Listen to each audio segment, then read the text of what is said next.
देखिए, सेफ्टी और सिक्योरिटी जो है वो सिर्फ पुलिस और आर्मी से नहीं हो सकती, वो एक स्टेट ऑफ माइंड है। और मुझे लगता है कि ये स्लो प्रोसेस है जिस चीज़ को बिगड़ते।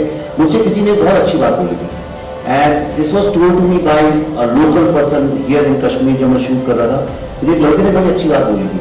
वो बोला, उसने मुझसे बोला कि बाकी सब स्टेट्स के लिए देखिए, पार्टीशन 1947 में हो गया था, पार्टीशन का जो पेन है वो 1947 में हुआ और कुछ साल बाद खत्म हो गया।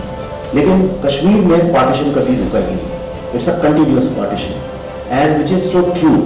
और इतने साल की जो एक पॉलिटिकल इम्पैक्ट है, जो इसका एक जो टेररिज्म का जो इम्पैक्ट है, वो धीरे धीरे तभी खत्म होगा जब हम फिर से एक डाइवर्स इंटरेक्शन शुरू करेंगे।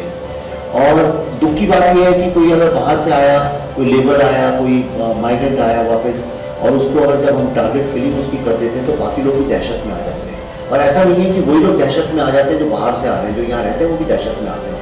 क्योंकि आज आप देखिए, यहाँ पे इतने टैलेंटेड बच्चे, कोई स्पोर्ट्स में आगे निकल रहा है, कोई अमेरिका में पढ़ने जा रहा है, कितनी तो लड़कियाँ यहाँ की आप देखिए कितनी आगे निकल रही। कईयों को तो मैं जानता हूँ, लोकल जो लोग यहीं पैदा हुए 1990 के बाद में, वो भी दहशत में आ जाते हैं। कौन से ऐसे माँ बाप हैं जो चाहते हैं उनके बच्चे जो हैं वो कॉन्फ्लिक्ट और टेररिज्म के साथ बढ़े, चारों तरफ टेररिज्म?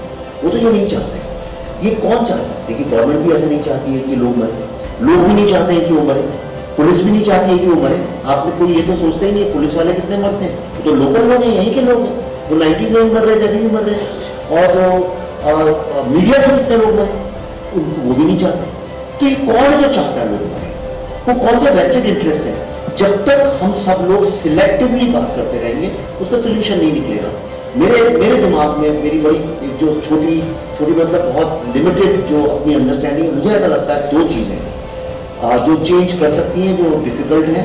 वो एक है कॉन्वर्सेशन, लोगों के बीच में बहुत बातचीत होनी चाहिए। ये नहीं कि किसी ने बोला, हम टेलीविजन डिबेट में नहीं बैठते हैं लोग, आम जिंदगी में। मैं सबसे आज भी बोल रहा था, ये लोग जो बॉम्बे से भी आए, मैं उनसे भी रिक्वेस्ट करूंगा कि आप लोग कल या परसों एक दिन चाहो तो रुक जाओ and just talk to local people as much as you can. ये नहीं कि शिकारे में जो पूछा भैया कैसा मौसम है और कैसा चल रहा है। You go and talk to people, find connection. और जो लोग यहाँ से पढ़ने दिल्ली, पूना, मुंबई आते हैं, वो स्टूडेंट्स या फैमिलीज या जो टूरिस्ट भी आते हैं, उनके साथ भी लोगों को बहुत कॉन्वर्सेशन करना चाहिए। I think conversation and dialogue is number one. Politics का कॉन्वर्सेशन और डायलॉग जनरली फेल होता है, पर इंसानों का हमेशा सक्सेसफुल होता है। और दूसरी चीज़ जो सबसे ज़्यादा इंपॉर्टेंट है, unitedly we have to find out who are these vested interest and pin point जो चाहते हैं कि लोग मरे। लोग तो सभी चाहते हैं, आप में से कोई दुनिया में ऐसा आदमी नहीं होगा जो चाहता हो कि लोग मरे। तो हम लोगों को किसी और की किलिंग को सेलिब्रेट करना बंद करना चाहिए और हम लोगों को मिलजुल के आइडेंटिफाई करना चाहिए who are the enemies of Kashmir. इसमें जो हमने 4-5 साल रिसर्च किया पूरे वर्ल्ड में जा के, और जो भी यानी डॉक्यूमेंटेशन का, बुक्स का, हिस्टोरियंस के सारे पॉइंट ऑफ व्यूज़, जो लोग यहाँ पे आर्मी में थे, पुलिस में थे, एक्सपर्ट्स हैं, ऐसे तमाम पॉइंट्स ऑफ व्यू हैं जो कि सारे हमने वीडियो में रिकॉर्ड किए थे। और जो कश्मीरी पंडितों के पॉइंट्स ऑफ व्यू हैं, उनके जो स्टोरीज़ हैं, जो विक्टिम्स की स्टोरीज़ हैं, वो सारा का सारा जो है research, we thought it's very important to put it together so that वो अगले आने वाले बहुत लंबे वक्त तक एक तरह का डॉक्यूमेंटेशन हो जाएगा और जो चाहे उसको रिफ़र कर सकता है। सो इट्स यूँ समझ लीजिए एक तरह का नेशनल आर्काइव है जो ZEE5 is bringing to the world now, and it's a very very valuable and very very important and very priceless documentation. देखिए, ये हमने 2018 में शुरू किया था, तो अभी क्या चल रहा है 2020, तो लगभग 5 साल तो इसमें हो गए हैं।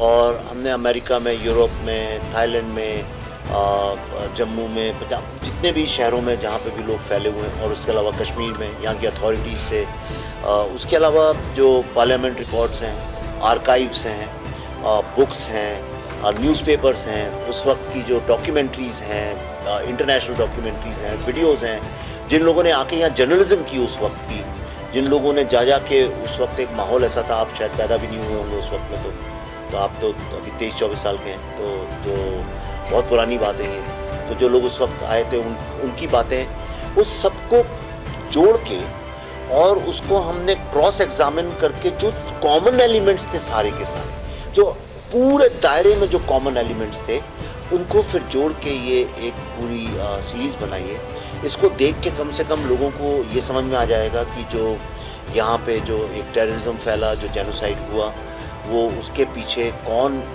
एक्चुअली उसके रचनाकार थे, people who were the perpetrators, और उस ट्रेजेडी से हमें बहुत सीखने को मिले। सबसे बड़ा तो चैलेंज यही है कि जो चीज़ इतनी फैली हुई है सारी दुनिया में, जिसके बारे में ज़्यादा डॉक्यूमेंटेशन नहीं है, उसको कैसे जोड़ा जाए, कैसे एक साथ लाया जाए।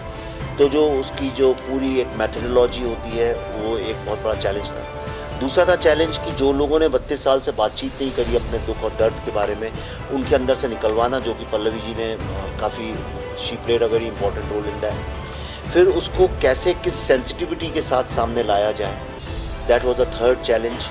And the fourth challenge was उसके बाद जो होता क्या है कि इस दुनिया में अगर कोई डाकिया जिसको हम बोलते हैं, पोस्टमैन, अगर कोई बुरी खबर लेके आता है तो कई बार गाँवों में आपने देखा होगा लोग पोस्टमैन को ही मारने लगते हैं। तो पोस्टमैन का सबसे बड़ा चैलेंज होता है खुद को बचाना। तो लोगों ने, कुछ ऐसे भी लोग हैं जिन्होंने ये तो नहीं बोला कि भाई ट्रेजेडी हुई है, लोग मरे, वो गलत है, टेररिज्म गलत है, बजाय ये बोलने कि हमको ही अटैक करना शुरू कर दिया। तो उन सबके सामने भी खड़े रहना और अपनी बात को पूरे कन्विक्शन के साथ दुनिया के सामने बोलना, I think that was also a very big challenge. अब इस चैलेंज का जो नेक्स्ट पार्ट है वो Z5 का है कि उस पर ये आएगी, उनको बहुत सारे लोग कमेंट करेंगे, उनसे बात करेंगे। अब now they have to take it forward ताकि ये जगह जगह पहुँचे। शूटिंग के लिए अब जगह ही नहीं मिलती है, जहाँ जाओ 2-4 शूटिंग चलती रहती है। तो ये अच्छी और डेवलपमेंट भी हो रहा है, G20 भी हुआ है। धीरे धीरे मेरे को ऐसा लगता है कि अगले 2-4 साल में बहुत फ़र्क आएगा। क्या कश्मीर आने वाले समय में कश्मीर को लेकर कोई फिल्म बनाएगी जिसमें आप दिखाएंगे कि यहाँ पर जो मेजॉरिटी है वो कितना सपोर्ट करती है कश्मीरी पॉलिटिक्स को, या जो यहाँ पर लोग आते हैं उनको कितना सपोर्ट करते हैं? क्या उस पर भी कोई फिल्म बना सकते हैं? बिल्कुल बिल्कुल बिल्कुल कर सकते हैं। अभी ये एक हाथ में ये काम लिया था एक, तो उसको पूरी ईमानदारी से ख़त्म करना था। अभी ये ख़त्म होने जा रहा है। अब इसके बाद थोड़ी सी सांस लेंगे, थोड़ा सा बैठेंगे, फिर पढ़ेंगे, थोड़ा नया रिसर्च शुरू करेंगे। कुछ पता नहीं एक कलाकार की ज़िंदगी में किस दिशा में चला जाए। आपके दिमाग में कोई विचार है, कोई कहानी है, कोई आइडिया है,